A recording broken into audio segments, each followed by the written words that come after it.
아멘. 하나님 말씀입니다. 자리에 앉으시겠습니다. 오늘도 열왕기상 18장 기도하는 엘리야의 모습을 우리가 함께 본문으로 받고 또 하나님의 음성 듣기를 원합니다. 오늘은 지난주의 본문과 다른 기도의 제목을 가지고 하나님 앞에 엘리야가 기도자로 섰습니다. 무엇이 다르냐 하면 지난주에는 하늘에 향하여 불을 내려달라고 기도했고 이번 주에는 하늘을 향하여 비를 내려달라고 기도하고 있습니다. 한번 질문해 보고 싶습니다. 여러분, 하늘에서 불이 내리는 게 쉽습니까? 아니면 비가 내리는 게 쉽습니까? 네, 비 내리는 게 쉽죠. 저는 아직 제가 살아온 날이 얼마 되지 않아서 하늘에서 불 내리는 거 못 봤습니다. 근데 불 내리는 것까지도 이렇게 기도했던, 그래서 이겼던 엘리야가 이번에는 비를 내려달라고 기도하는데, 바로 이전에 불 내려달라고 이 바알의 선지자 450명과 시합하는 자리에서 기도하던 이 엘리야의 모습과 오늘 골방에 들어가서 기도하는 것과 같이 땅바닥에 엎드려서 자기의 얼굴을 무릎 사이에 품고 부르짖고 있는 엘리야의 모습을 우리가 한번 상상해 보아야 합니다. 이 지난주의 본문 가운데 기억나실지 모르겠지만 엘리야가 이 바알의 선지자와 함께 기도할 때 불을 내려달라고 기도하지 않았습니다. 하나님인 것을 나타내게 해달라고 기도하면서 세 가지를 기도했는데 혹시 기억나십니까? 그 세 가지가 뭐였냐면 하나님께서 이스라엘 가운데 계시는 것을 나타내시옵소서. 그리고 내가 하나님의 종인 것을 나타내시옵소서. 하나님께서 이스라엘의 마음을 바꾸시는 하나님이신 것을 나타내시옵소서. 이 세 가지를 기도했고 그 세 가지를 이루기 위해서 불이 내렸습니다. 놀라운 정말 성경에 몇 안 되는 정말 기적 같은 기적이 이루어진 거죠. 거기다가 그 제단 위에 물을 부어서 정말 인간이 어떤 장난을 해서 불이 내린 것이 아니라 정말 하나님이신 것이 드러나야만 가능한 불가능한 상황 가운데서 응답을 받은 것이죠. 이 불을 달라고 기도하던 엘리야의 모습과 비를 내려달라고 기도하던 엘리야의 모습, 우리가 좀 비교를 해보면 너무나 상대적입니다. 이 불을 내려달라고 할 때 엘리야의 모습은 시합에 나가서 대표 선수로 이미 이긴 자의 모습이었습니다. 그래서 하나님께서 응답하실 것을 믿었고 또 이 상대방 선수를 조롱까지 합니다. 너희가 좀 더 크게 한번 소리 좀 질러봐라. 조금 더 열심히 기도해봐라. 너희가 부르짖는 그 신이 혹시 낮잠을 자고 있는지, 잠시 외출을 했는지, 아니면 잠자고 있으니까 깨워야 할지 더 열심히 한번 해보라. 그리고 엘리야는 그렇게 간절하게 기도하지도 않았어요. 그냥 세 가지 기도 제목 알리는 것처럼 하고 불을 주시옵소서 이렇게 구체적으로 구하지도 않았는데 그 기도에 응답받고 불이 내린 것입니다. 그런데 이 비를 내려달라고 기도할 때 이 엘리야의 모습은 사뭇 달라졌습니다. 굉장히 겸손하고 간절하고 마음과 뜻과 정성을 다하여 기도하고 있는 모습입니다. 우리는 그렇게 기도했던 분 한 분을 기억합니다. 누가 그렇게 기도하셨죠? 겟세마네에서 예수님께서 그렇게 기도하셨던 것을 기억합니다. 이 엘리야가 이 확신에 찬 모습이 아니라 이 무릎을 꿇고 간절한 기도의 모습으로 기도하면서 오늘 우리가 좀 주목해야 될 한 가지 모습이 뭐냐면 엘리야가 그러한 기도를 7번 했다는 사실. 여러분, 어떤 기도의 제목을 가지고 그 기도가 응답되지 않았는데 7전 8기와 같은 거죠. 그 기도를 끝까지 7번 이렇게 드려본 기도 제목 혹시 있으십니까? 저는 이렇게 많지 않습니다. 많지 않은데 그래서 오늘 이 엘리야의 비를 구하는 그 기도의 모습을 통해서 우리가 발견해야 될 놀라운 영적인 비밀을 함께 누릴 수 있으면 좋겠습니다. 엘리야는요, 그 7번 기도를 통해서 우리가 알지 못하는 기쁨을 누렸던 것을 알아야 합니다. 여러분, 어떤 일들을 위해서 기도하는데 그 기도가 응답되지 않고 하나님이 나를 버린 것 같고 응답되지 않는 그 기도를 7번 했다는 것은 어떤 의미냐면 6번은 실패했다라는 의미거든요. 그런데 그 기도를 계속할 수 있습니까? 계속하는데도 그 마음에 점점 엘리야가 한번 생각을 해보세요. 엘리야가 그 기도를 7번 하는 동안에 6번 실패했는데 그 동안에 7번 기도하는 동안에 그 마음에 점점 확신이 찾았을까요? 아니면 점점 믿음이 없어지고 포기하고 싶고 의심이 생겼을까요? 어떻게 생각하십니까? 네, 믿음대로 됩니다. 믿음대로 되는데 저는 오늘 본문을 묵상하다가 엘리야가 그 시간을 두려워하거나 의심이 들거나 점점 낙심하면서 기도하지 않았다는 것을 발견하게 됐어요. 왜냐하면 이 기도는 지금 비를 구하는 엘리야의 기도는 그가 이미 하나님께 응답받은 기도 제목 가지고 기도한 거였어요. 그가 오늘 이 기도의 자리에 나아가기 전에 뭐라고 얘기하냐면 아합 왕에게 이렇게 얘기합니다. 왕이시여, 내가 큰 비 소리를 들었나이다. 여러분, 왜 우리가 7번 기도하지 못하고 7번 기도할지라도 기쁨이 느껴지기보다는 좌절과 실망과 실패감이 드냐 하면 응답받은 기도가 아니라 우리가 그 7번 기도에서 내 뜻이 이루어지려고 기도할 때는 그것이 기쁨이 안 됩니다. 날마다 한 번 다시 기도할 때마다 두려울 거예요. 이게 맞나? 지금 내가 기도하는 것이 맞나? 정말 주님이 응답해 주실까? 이러한 의문이 들 것입니다. 엘리야는 오늘 그 기도가 아니에요. 이미 하나님으로부터 온 사인을 받은 거예요. 그는 선지자였고 그의 영감 가운데 그가 갖고 있는 그 영적인 감각으로 큰 빗소리를 이미 들었어요. 아, 하나님이 이제 비를 주시겠구나. 그런데 그가 했던 건 뭐냐면 절박한 간구의 자리에 나아가서 무릎 꿇고 7번이나 기도했다는 사실입니다. 우리는 그래서 우리가 오늘 이 엘리야의 모습을 통해서 한 가지 분명히 알아야 될 것은 우리가 만약에 그 경험을 경험해 보지 못했다면, 그 기쁨을 경험해 보지 못했다면 이제 그것을 해야 합니다. 하나님 우리에게 원하시는 것, 하나님의 분명한 뜻을 가지고 우리가 기도해야 됩니다. 언제까지요? 7번을. 7번은 완전 숫자예요. 여러분, 그 7번 기도하는 동안 엘리야는 응답받지 못한 경험을 6번이나 했다는 것이 어떤 의미냐 하면 그 엘리야의 심정을 가장 잘 이해한 사람이 누구냐면 노아일 것 같습니다. 여러분, 노아가 하나님께서 물로 심판하셔서 하늘의 궁창의 문이 열리고 또 바닥에는 그 물의 샘의 근원이 터져서 물로 그냥 다 덮였는데 이 방주에 있는 사람만 살았어요.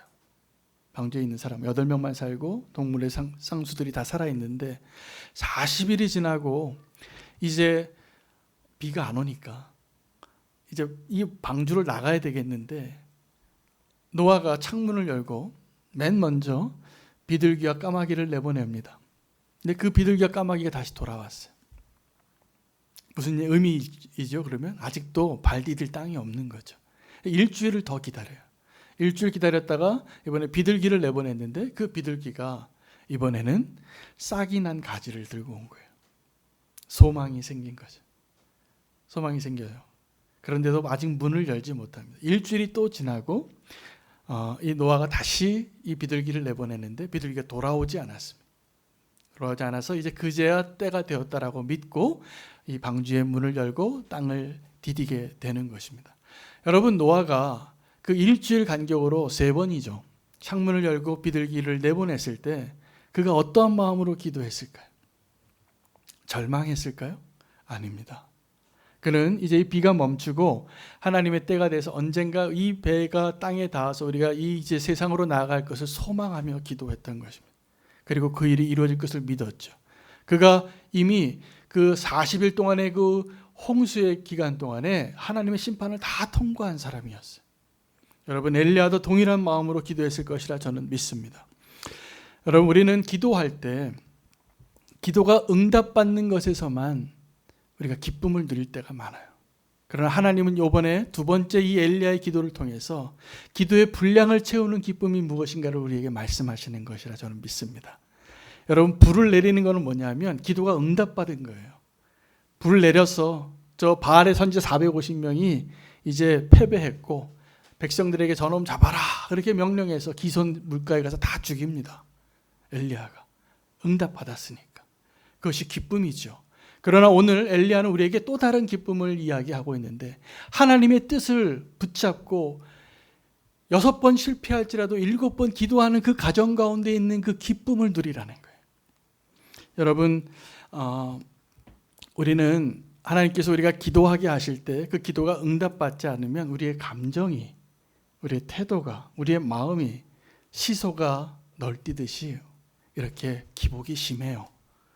저는 요즘 코로나 바이러스 때문에 이제 이 핸드폰의 앱을 딱 키면 아침에 일어나서 뭐부터 확인하냐면 지난 하루 동안 확진자 숫자를 제가 확인하고 있더라고요. 제가 나라를 위해서 또 이 코로나 바이러스를 위해서 매일 기도하는데 어제는 확진자가 몇 명이나 생겼는지 제가 한 열흘 동안의 이 데이터를 보니까 한 열흘 전쯤에는 500명 수준이었어요. 무슨 숫자가요? 확진자가 하루에 증가된 숫자가. 근데 한 2, 3일 전부터는 100단위대로 떨어지고 그러다가 갑자기 200명이 또 됐다가 100명이 됐다 그러더라고요. 그러면서 제 마음에 기도하고도 이 숫자에 따라서 이 막대 그래프를 보면서 이 숫자가 좀 줄어들면 좀 괜찮아졌나 보다라고 제 마음에 좀 허리띠를 풀어지게 되고 이게 또다시 100명 됐다가 200명 오르면 또다시 걱정이 되고 그런 마음으로 기도하고 있더라고요. 그런데 이 그래프를 한 걸음 떨어져서 보니까 현저하게 나타나요. 지금 아직도 안심하고 방심하면 안 되지만 이게 잡혀가고 있는 게 보이더라고요. 점점 줄어들겠죠. 그래서 이제 하루속히 우리가 이제 정상적인 삶을 살 수 있는 그날이 올 거라 저는 믿습니다. 그런데 무슨 말씀을 드리려고 하냐면 그 전체적인 그림을 알지 못하면 우리는 하루하루의 데이터 그래프를 보면서 기뻐하고 절망하고 이렇게 살아가는 거예요. 근데 하나님께서 우리에게 이미 응답하신 그 뜻에 대해서 기도하라고 우리를 부르실 때는 그 기도의 자리가 6번 실패해도 7번 다시 일어날 수 있는, 그래서 그 기도의 자리에서 우리가 세상 사람이 알지 못하는 놀라운 축복을, 기쁨을 누리면서 기도할 수 있게 되는 것을 우리는 알아야 합니다. 조지 뮬러라는 분이 정말 기도의 사람이었는데 이 조지 뮬러는 5만 번 기도의 응답을 받았어요. 그 비결이 뭔지 자기가 고백하는데 이거였습니다. 자기는 그 기도가 응답받을 때까지 기도한다는 거예요. 왜? 그가 기도한 기도의 제목들은 정말 하나님이 아니면 할 수 없는 것들, 정말 하나님이 기뻐하시는 것들. 고아원에요, 쌀이 떨어지는데 그냥 기도해요. 근데 하나님께서 신실하게 그 고아원에 꼭 필요한 양만큼 쌀을 갖다 놓는 사람이 나오는 거예요. 누가 후원하는 금액에 수표가 날라오는 거예요. 그거를 5만 번을 경험했어요. 그는 기도의 응답이 기쁜 것이 아니라 그 기도하는 자리가 기뻤을 것 같아요. 와, 내가 오늘 또 하나님의 뜻을 위해서, 이 고아들을 위해서 하나님의 뜻을 위해서 기도하면 하나님은 어떻게 응답하실까? 그는 그렇게 기도의 사람이 되어졌습니다. 여러분, 그런데 우리가 기도하는 것들이 다 응답받지 않은 것을 경험하셨을 겁니다. 그렇죠? 우리가 기도했는데 기도한 것을 응답해 주시지 않는 것을 우리가 기도의 응답으로 알아야 될 때가 있습니다. 이것도 굉장히 중요한 믿음의 고백입니다. 바울은 고린도 교회에게 자기의 자랑을 이야기합니다. 왜 자랑하게 됐냐 하면 그 고린도 교인이 자꾸 이단의 가르침을 자꾸 잘 수용하면서 이 바울을 자꾸 의심하는 거예요. 사도로 인정을 하지 않는 거예요. 그래서 이 고린도 교인에게 내가 부득불 미련한 사람처럼 너에게 자랑을 좀 하겠다. 그들이 유대인이냐? 나도 유대인이다. 그들이 아브라함의 자손이냐? 나도 아브라함의 자손이다. 그들이 율법을 많이 아느냐? 나는 가말리엘의 문화생이었다. 그들보다 더 많이 공부했다. 그들 하나님을 향한 열정으로 말하면 그들보다 내가 훨씬 더 열정이 많았다. 그 이야기를 하는 거예요. 두 번째 뭘 자랑하냐 하면 자기가 얼마나 고생했는가를 자랑해요. 그들과 다른 자랑이에요. 그 이단의 가르침을 가리키는 사람들과 비교할 수 없는 고난을 바울은 당했습니다. 강도의 위협과 동족의 위협과 굶주림과 또 잠을 못 자는 것과 돌에 맞는 것과 배가 파손되는 것과 무엇을 위해서요? 복음을 위해서.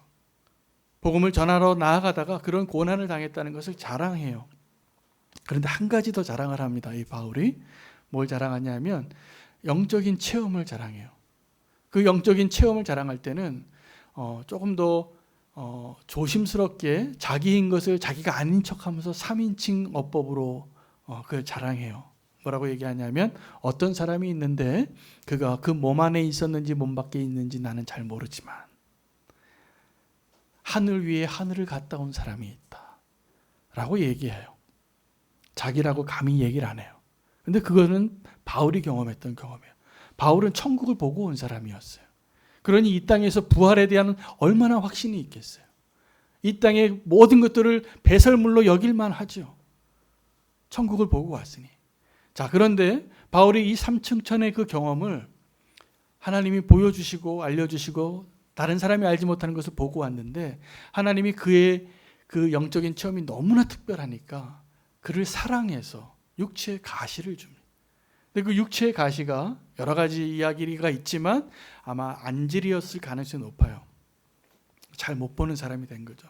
아니면 이렇게 애꾸눈같이 뭐 안대 끼고 다녔을지도 모르고 앞이 보이지 않는 거의 장님 것처럼 이렇게 하여튼 뭐 눈에서 진물이 흐르든지 하여튼 질병이 분명하게 보이는 사람이었던 것이죠. 그래서 이 바울이 하나님께 기도해요. 하나님, 내가 주의를 하는데 이게 너무나 장애물이 되니 이거 좀 고쳐주세요. 3번을 기도했다고 합니다. 그는 하나님의 능력을 경험했던 사람이고 그 능력을 발휘하는 주인공이었어요. 그가 기도하면 죽은 자도 살아났어요. 그런데 자기 육체의 가시 하나를 못 고치는 거예요. 하나님이 응답을 하십니다. 하나님 뭐라고 얘기하셨냐면 바울아, 내 은혜가 족하다. 너의 약함 가운데 네가 더 강해짐이니라. 이게 하나님의 응답이었어요. 그래서 이제 3번만 기도하고 더 기도하지 않았다라고 이렇게 고백을 하는 겁니다. 여러분, 바울에게 있어서는 그 육체의 가시가 기도의 응답이에요. 근데 우리는 만약에 내 뜻대로 기도하는 사람이라면 어떻게 기도하냐면 하나님, 이 육체의 가시를 고쳐주지 않으면 나 죽을래요. 이렇게 기도하는 거예요. 그렇지 않습니다. 바울에게서는 그 육체의 가시를 가지고 장애인과 같이 살아가는 게 하나님의 은혜예요. 야곱에게는 그 황골뼈가 탈퇴돼서 쩔뚝거리는 사람이 되는 게 하나님의 은혜이고, 여러분 예수님도 그런 기도를 하셨어요. 저는 예수님의 이 겟세마네의 기도가 너무나 은혜가 됩니다. 예수님이 그 겟세마네의 기도에서 너무나 열심히 간절히 오늘 엘리야와 같이 간절히 기도하셨는데 그 기도의 제목이 다른 것이 아니라 고난의 잔을 좀 비교하게 해주세요. 지금 아니면 안 됩니까? 여러분, 그 기도가 응답받으면 큰일 날 뻔했습니다. 예수님이 그렇게 겟세마네 기도에 너무나 간절히 기도하고 3번이나 기도했어요. 괴로워서. 그것을 분명히 알기 때문에 하나님 이 잔을 좀 지나가게 해달라고. 그런데 그 예수님의 기도에 하나님의 응답은 그 예수님을 거절하는 거였어요. 여러분, 우리의 기도의 응답 가운데 많은 경우는 하나님의 거절입니다. 응답받지 않는 게 응답이에요. 자, 그런데 응답받지 못한 그 기도 가운데 우리는 이렇게 바울이 육체의 가시를 제하여 달라고 기도했다가 응답 못 받은 것, 예수님께서 겟세마네에서 이 고난의 잔을 지나가게 해달라고 기도하셨다가 응답받지 못한 것과 다르게 우리는 기도가 응답받지 못할 때 쉽게 그 기도를 의심하게 됩니다. 그리고 하나님을 의심하게 됩니다. 저는 이 바울과 예수님의 응답받지 못한 기도는 우리가 응답받지 못한 기도와 무엇이 다른가? 그 기도를 들으시는 하나님을 의심하지 않으신 거예요. 그리고 그것을 믿고 그대로 인정하고 그것을 응답으로 여겼던 것이 분명합니다.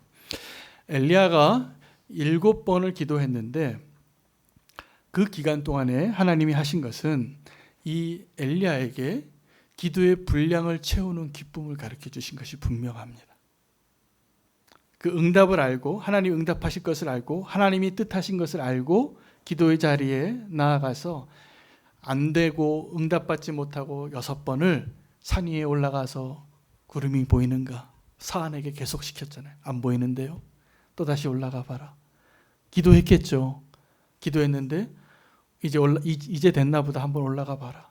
안 보여요. 이걸 6번을 한 거예요. 7번째 손바닥만한 그림이 저기서 보인다는 거예요. 그리고 이제 그 사환의 보고를 받고 아합 왕에게 얘기합니다. 이제 빨리 수레를 준비하세요. 이제 비가 폭포수같이 쏟아질 겁니다. 그냥 못 걸어갑니다. 먼저 앞서가는 거죠. 여러분, 그 기도의 분량을 채웠던 사람들이 성경에 보니까 많이 있더라고요. 여호수아가 여리고성을 무너뜨립니다. 그런데 아시는 것처럼 인간적인 방법으로는 이해될 수 없는 방법이었잖아요. 그냥 여리고성을 도는 거예요. 하루 돌고 이틀 돌고 사흘 돌고 7번째까지 돌면서 7일에는 7바퀴를 돌고 고함을 지르고 나팔을 불었어요. 그런데 그 성벽이 무너진 거예요. 근데 우리가 기억해야 될 것은, 분명히 알아야 될 것은, 그들이 그 기도의 분량, 믿음의 순종의 분량을 채우는 동안에 하나님은 두 군데서 일하셨다는 겁니다. 여호수아에게 일하시고 여리고성에서 일하십니다. 여러분, 우리가 이 기도의 분량을 채우는 기쁨을 누리는 그 자리에서 주님은 두 군데서 일하세요. 저와 여러분 안에서 일하시고 우리가 기도했던 그 대상 안에서 일하시는 것을 기억하셔야 됩니다. 데살로니가전서 5장 15절에 보면 항상 기뻐하라, 쉬지 말고 기도하라, 범사에 감사하라, 이렇게 명령합니다. 여러분, 이게 가능합니까? 이 부사가 절대 부사예요. 이 빈도수의 숫자로 치면 99% 정도 됐을 때 사용하는 부사잖아요. 항상 기뻐하라, 쉬지 말고 기도하라, 범사에 감사하라. 이게 가능해요?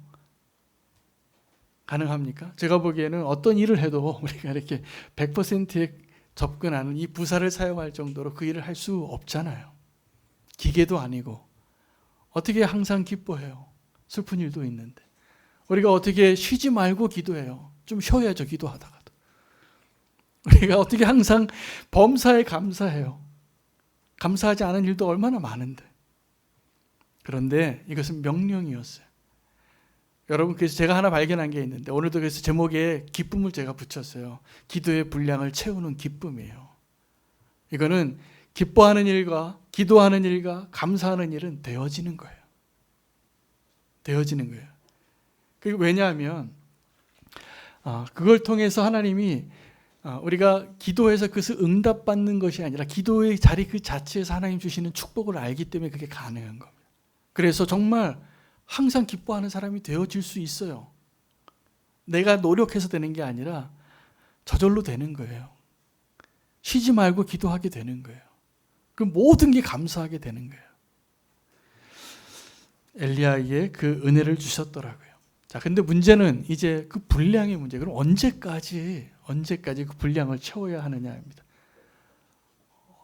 얼마나 오래 기도해야 하는가? 우리는 하나님 앞에 기도할 때 이 기도의 분량을 채우는 것을 목소리의 크기나 그 시간으로 자꾸 비교하려고 합니다. 그래서 이 기도할 때도 새벽 기도에서 기도하시는 분들이, 제가 저만 그런 줄 알았더니 나중에 무슨 집회에서 간증하는 거 보니까 많은 사람들이 비슷한 간증을 하셔서 제가 알았어요. 기도를 오래 하는 사람으로 인정받고 싶은 욕구가 있구나. 새벽 기도에서 기도할 때 어떤 마음이 있냐면, 새벽 기도에 나와서 직장을 다니거나 무슨 뒤에 쫓기는 일이 없다면 내가 제일 오래 기도하는 사람이 돼야지. 그래서 제일 끝까지, 제일 늦게까지 남아서 기도하는 게 뿌듯해요. 그러시죠, 권사님? 기도할 때 우리가 내가 제일 늦게까지 기도하는 사람이 되고 싶은 마음이 있더라고요. 저도 그렇더라고요. 제가 그래서 새벽에 기도하면 제가 그래서 뒤에 안 앉고 앞에 앉아요. 근데 기도하다가도 제가 기도할 분량을 다 하고 이제 마치 6번 실패하고 7번째 또 기도한 엘리야처럼 제가 기도하고 산에 올라가는 그 마음으로 뒤를 한번 돌아봐요. 권사님 아직 기도하고 계신가? 그런 마음이 들 때가 있어요. 정말 뒤돌아본 적도 있고, 그래서 빨리 일어나고 싶은데 좀 더 기도해야지. 내가 목사인데. 그래서 기도한 적도 있어요. 자, 그런데 엘리야는 지금 그렇게 기도하지 않았을 거라 저는 믿습니다. 여러분, 선교사들도요, 이 기도자는 비교의 대상이 그래서 어떤 권사님이 될 때가 있고 어떤 장로님이 될 때가 있는 거예요. 내가 저 장로님보다 좀 더 기도해야지. 저 권사님보다 좀 더 기도해야지. 근데 선교사는 어떤 마음이 있냐면 저 선교사보다 내가 조금 더 힘든 데 있어야지. 이런 마음이 있어요. 제가 아주 오래전이지만 제가 터키 선교사로 갔을 때 그때 제가 아주 아무것도 준비 안 된 햇병아리 같은 선교사인데 훈련도 안 되고 언어도 준비 안 된 선교사가 그때 저희 그 선교지 사역팀의 필드 리더가 영국 분이었는데 그때 한 10가정 정도가 당시에 사역을 하고 있었는데 제가 뭐라고 첫 번째 면담할 때 뭐라고 얘기했냐면 우리 가정은 터키에서 제일 지금 프론트 라인에 가겠다고. 제일 힘든데 보내달라고. 그랬어요 정말로. 제가 하도 조르니까 정말로 들어주셨어요 그 리더가. 그래서 원래는 이스탄불이나 앙카라에서 언어 훈련을 1년이나 2년을 하고 가야 되는데 저희 가정이 언어 훈련도 안 하고 그때 당시에 제일 최전방이었던 아다나라는 도시로 가서 첫 사역을 시작을 했어요. 고생 많이 했죠. 근데 고생이 힘든 게 아니라 기뻤어요. 어떤 마음 때문에요? 내가 최전방에 있는 선교사야. 내가 제일 고생하는 선교사야. 이 마음이 저는 그때 젊었을 때 하나님께 헌신했는데 그게 기뻐서 했더라고요. 지금 생각해보면 부끄러워요. 근데 하나님은 그걸 원하시는 게 아니에요. 우리가 기도에 응답받는 것들이 대부분 그런 것들이에요. 내가 다른 사람들보다 더 헌신하고 더 오래 기도하고 더 힘든 곳에서 일하고 이게 기쁨이 아니라 사실은 하나님의 계획은 우리보다 훨씬 큽니다. 그래서 우리가 비교해야 할 비교의 대상은 저 장로님이 아니라 저 선교사님이 아니라 하나님의 마음이에요. 그러니까 하나님의 마음의 분량이 차기까지 기도해야 돼요. 그것을 뭐라고 표현하냐면 성령 충만이라 그래요. 우리 성령 충만을 받을 때까지 기도해야 합니다. 여러분 엘리야와 엘리야의 사환이 있었는데 같이 기도를 했죠. 사환은 엘리야의 기도를 도왔습니다. 그래서 엘리야가 기도하고 사환에게 얘기하는 거예요. 내가 지금 한 텀의 기도를 하고 이제 엘리야가 생각하기에 기도 제목이 다 끝났어. 그리고 사환에게 야 저기 가서 뭐가 좀 보이나 봐라. 하나님이 사인을 보여주시나 봐라. 그런데 안 보입니다. 이렇게 계속 대답을 했겠죠. 제가 보니까 우리 가운데 많은 사람들이 하나님 앞에 기도하는 그 자리에서 예배하는 자리에서 엘리야가 아니라 사환이더라. 하나님은 그 기도의 분량을 채우는 기쁨을 아는 엘리야가 되기를 원하십니다. 근데 우리는 그 기쁨을 기도의 자리에서 그 기도의 분량을 채우는 기쁨을 누리기보다는 자꾸 분주하게 산을 오르락내리락 하는 자로 살았던 거예요.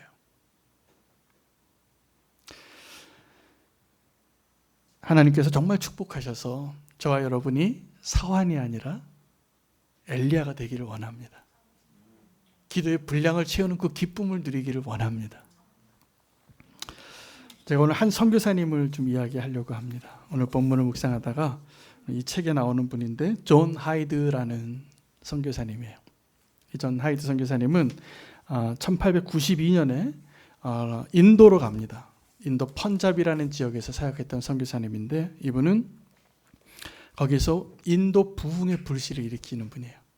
평양의 대부흥처럼 인도의 부흥이 일어날 때가 있었는데 이분의 기도에서 시작이 됐어요. 놀라운 선교사님입니다. 근데 이 존 하이드 선교사님이 뉴욕에서 인도로 가기 위해서 대서양을 건너서 런던에 먼저 한번 내렸다가 이제 인도로 가는데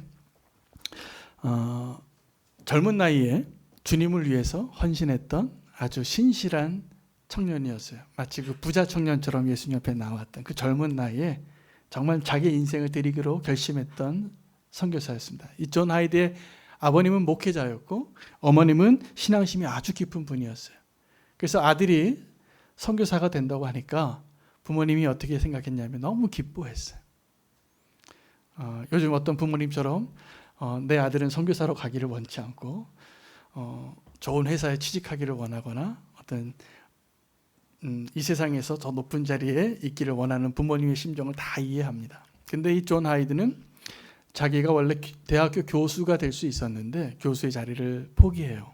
인도의 선교사가 되기 위해서. 근데 부모님이 너무 기뻐했어요. 너무 신앙심이 좋은 목사님이었고 사모님이었기 때문에. 그래서 이 부모님의 친구분이 한 분 있었는데 이 목사님의 친구였던 분도 목사님이신데 그분은 아버지의 친구는 원래 선교에 헌신하신 분이었는데 자기 형편상 선교지에 못 갔어요. 그래서 평생을 목회지에서 목회를 하고 사셨는데 자기 친구의 아들이 이 존 하이드가 이렇게 똑똑하고 유능하고 다른 일 해도 더 잘 살 수 있는 이 아들이 저 인도 선교사로 간다고 하니까 너무 귀한 거예요. 그래서 사랑하고 또 만날 때마다 멘토도 해주고 밥도 사주고 그랬을 것 같아요. 그래서 이 존 하이드도 그 아버지의 친구 목사님 너무 존경했어요. 근데 이제 이 존 하이드가 뉴욕에서 떠나는 그 배 탈 때 그 아버지 친구 목사님이 배웅하러 나오셔서 편지를 하나 주신 거예요. 편지를 하나 주셨는데 그 편지의 내용은 길지도 않아요. 이렇게 쓰셨어요. 사랑하는 존, 내가 성령으로 충만해질 때까지 너를 위해서 기도를 멈추지 않을 거야. 너를 사랑한다. 이렇게 쓰셨어요. 짧죠? 그냥 엽서 같은 내용인데 이 존 하이드는 그 아버지 친구 목사님인데 그 아버지 친구 목사님의 그 편지를 받고 감사하고 기뻐야 되는데 그게 아니라 화가 났어요. 어느 정도 화가 났냐면 그 편지를 받고 꾸졌대요.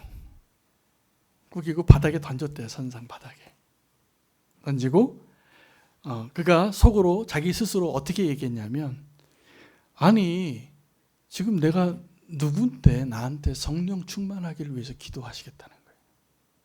내가 누군지 모르시나 봐. 내가 지금 그냥 그럭저럭한 선교사가 아니라 저 인도에서 제일 가난하고 힘든 지역으로 가는 선교사라고. 어떻게 나 같은 사람에게 성령 충만을 구하겠다고 기도하실 수가 있어. 그래서 화가 난 거예요. 이해가 되십니까? 네. 그는 젊은 시절에 하나님을 위해서 정말 신실하게 헌신했던 청년이었어요. 제 모습 같아요. 제가 보니까. 제가 30년 전에 그랬거든요. 제가 터키로 가면서 내가 주님을 위해서 이렇게 헌신했는데 그때 만약에 제 아버지 친구가 윤호야 내가 너를 위해서 성령 충만하기를 기도할게. 그럼 저도 신분을 막 이렇게 던졌을 것 같아요. 아니 내가 어떻게 헌신을 했는데 나한테 그런 기도를 하실 수 있는가. 근데 이 존 하이드가 그 편지를 받고 그렇게 화를 내다가 그 다음날 기도했대요. 근데 기도하는데 주의 음성을 듣고 그분의 기도가 너무나 소중하다는 것을 깨닫기 시작해요. 그래서 이 뉴욕에서 런던으로 가는 대서양으로 가는 그 기간에 배가 오래 가잖아요. 그 기간 동안 그는 사람이 바뀝니다. 이 존 하이드가. 그 전에도 훌륭한 하나님의 헌신한 인생이었는데 그 기도의 분량을 그 배에서 채워요. 근데 제가 알게 됐어요. 여러분 우리가 그 기도의 분량을 채우는 일이 되려면 성령 충만한 사람이 되려면 먼저 해야 될 게 있는데 내 안에 다른 것이 들어있는 걸 좀 꺼내야 돼요. 내 안에 내 자아가 아직도 꽉 차 있어서 성령 충만이 될 수가 없어요. 성령 충만하려면 내 자아가 먼저 비워져야 되는 거예요. 이 존 하이드 선교사님이 그 배에서 그걸 경험하고 이제 런던에 내려서 다른 선교사 동료들하고 만나서 간증을 하는데 그 간증을 들은 사람이 펜웍 존스라는 분이에요. 팽원 존스라는 분이에요. 그에게 내가 배에서 경험했던 내가 사랑하는 아버지 친구의 편지를 받고 이렇게 분노했던 사람입니다. 그런데 이제 기도해보니 내가 이렇게 부끄럽다는 것을 알게 됐습니다.